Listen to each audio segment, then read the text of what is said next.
G'day, welcome back. Today I'm going to show you Touch Retouch. It's brand new, version 5 by ADVA Soft. It's very exciting. This app does one thing and the one thing brilliantly, and that is removing things from your photo. Distracting elements, unwanted objects, people, rubbish, lines, bright spots, vivid spots, whatever you want, you can take out of the photo seamlessly and easily using this app. Now I know inside Lightroom and Snapseed you already have access to these tools, but they're very limited. This app is like the bee's knees. It's got everything and you can get really intricate right in there and pretty much enhance or recover just about every photo. A couple of things that are new when you download the app. We go into the settings and we have appearance, and here you can switch between dark mode and light mode, which I really like. Dark mode, your photos just pop when they're against a black background. You can show the tool name so that instead of just having icons everywhere like Visco and other apps, you also have tutorials. Here is fantastic. You can go into each of these main features of Touch Retouch, little slideshow and written text there to help you. Also here, app tools, tap on that one. This goes through all the icons and their names and little definitions. It's really handy for going into things like your object removal, line removal, mesh removal, and clone stamp. Clone stamp, I can't wait to get into that one with you. Okay, press the back. And the last thing I want to show you here quickly before you get into playing around with these new tools is the share icon or download icon, whatever you want to call it. And you'll see here, settings, the green bar, high 95. Now that's JPEG. Tap on that. We want to change that because if you're like me, I'll go into Snapseed, Retouch, finishing touches on Lightroom or vice versa, and if you're reducing the resolution each time unnecessarily, it's not ideal, is it? Now also with Lightroom, the new masking tools, we have one there called depth capture. So you take a photo on your iPhone using portrait mode, you have to have it as a HEIC file format to retain that depth capture information to then be able to do that masking and selectively edit the background. So we want to have that as a HEIC, and when you finish there, down the bottom here, save the current settings, and then you are done. And there we can see that it's confirmed. Now just briefly, I know you already know this, but just to recap why we do this, why we remove distractions: storytelling, point of fixation, main subject, hero of the photo, where you want the attention of the viewer to go, and then you have a hierarchy of visual elements after that, which has a sequence and it provides that context, that narrative. And when your viewer looks at your photo and they go, "Ooh, bright spot in the corner. Ooh, where's that line going? Oh, there's a bit of color over there."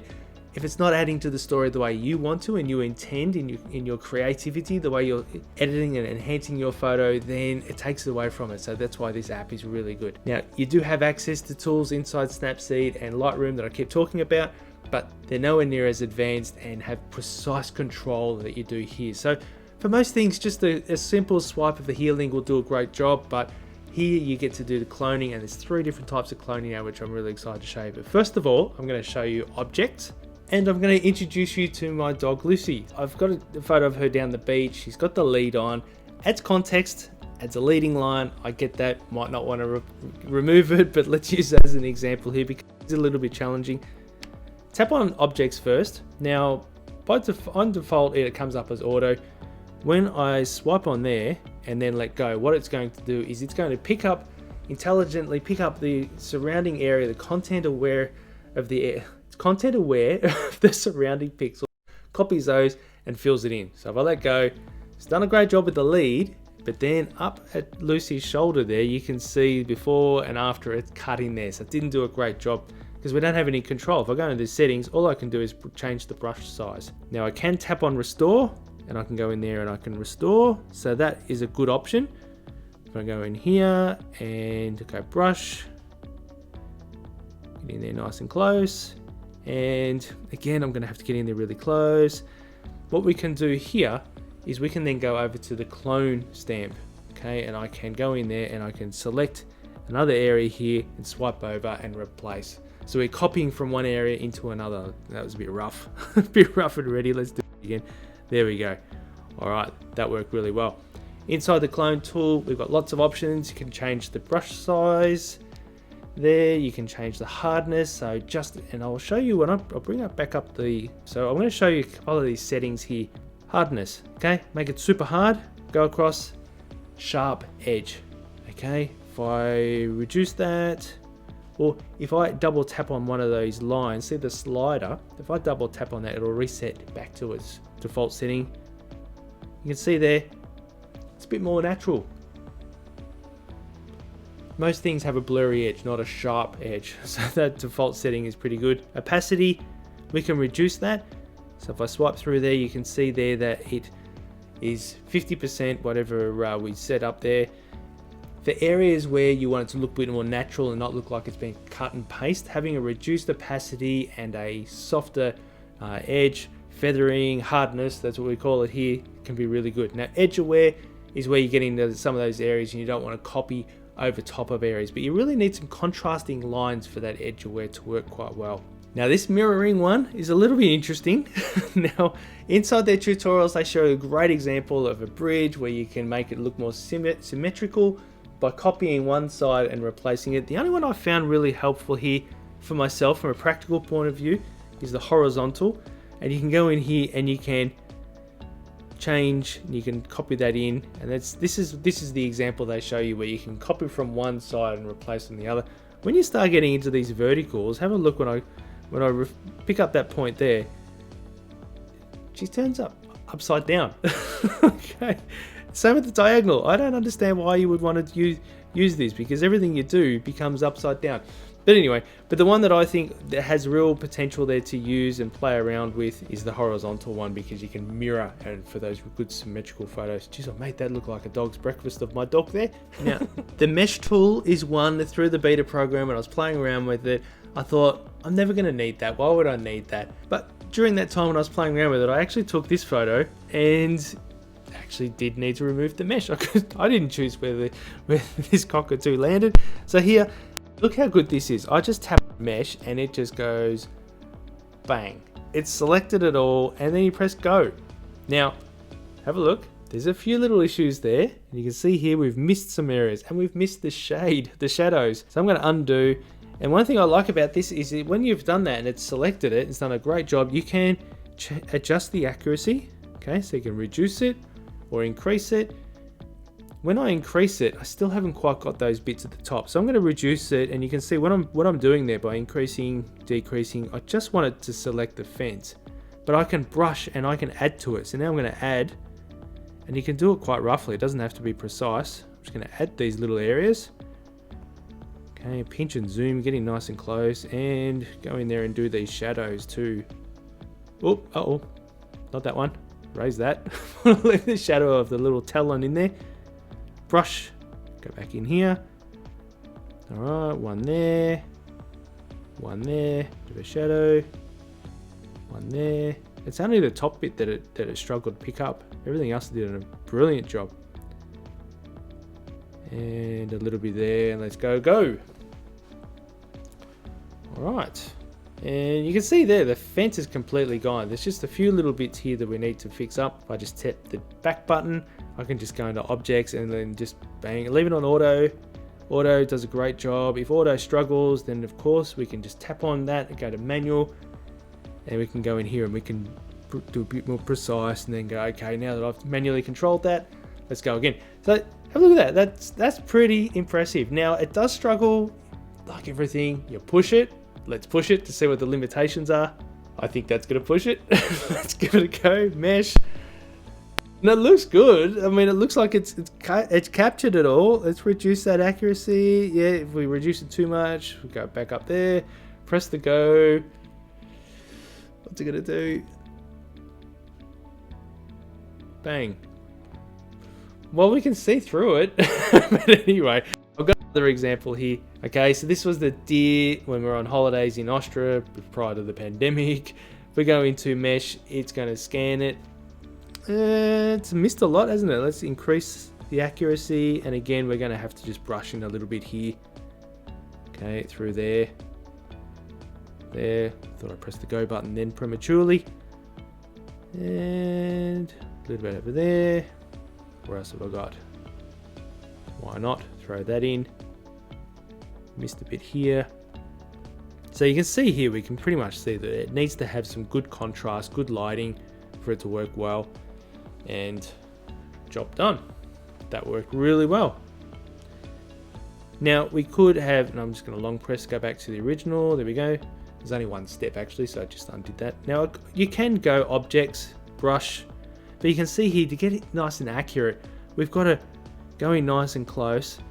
Okay, press go, and we've got to go around here, press go. We got like it's quite laborious. So you can see there the mesh. That's why they did it. It just makes it so much simpler. All right, next one I want to play around with is the lines.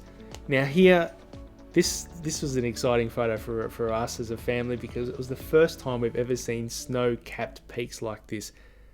And of course, you can't get rid of these lines, but now you can. Tap on lines, and you just got to tap on the line. Go. How cool is that? Tap on the line, go.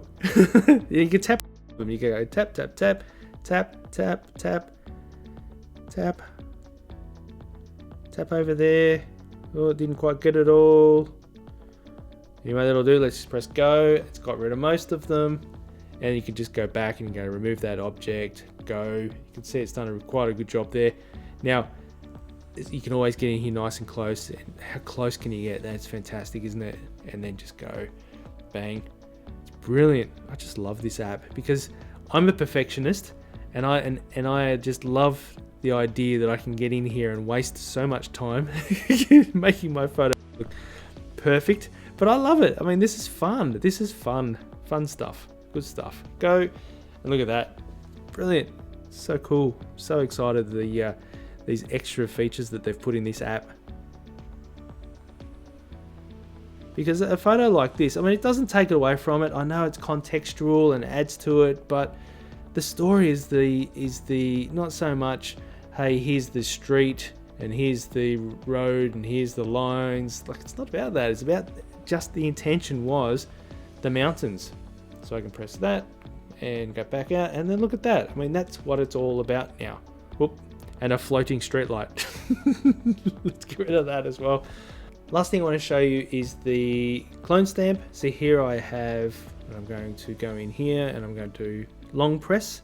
When I long press, whoop, source, location, long press, classic. I'm going to stick with that for the moment. I'm going to make sure my mirroring is turned off. And then when I swipe down, okay, and I move my finger down, it's going to copy from that area. Okay, so you can see here, I've gone 100% hardness, opacity, just to show what's going on here. Because it's the source area is following my finger, it's the same location across the sky. Now, if I choose, okay, slide back, I'm going to undo actually, undo. If I choose slide back,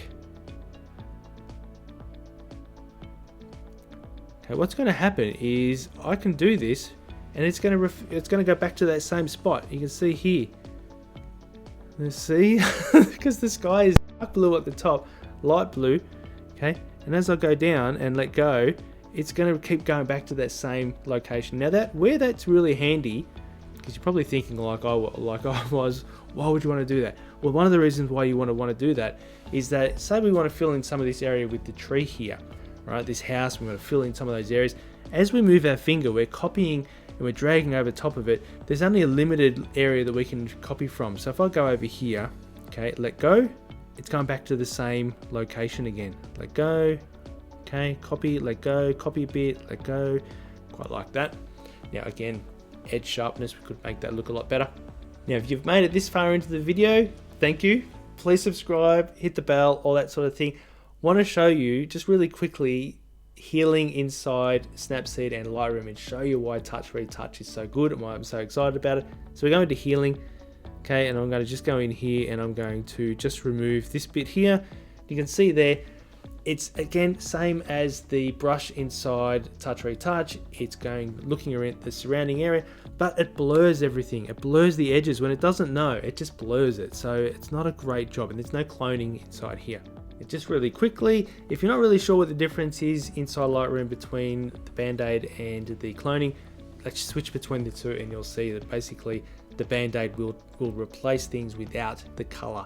So it will take the texture from one area and slap it on top of there and take into consideration the existing tones underneath. You can see there, it's keeping the stairs.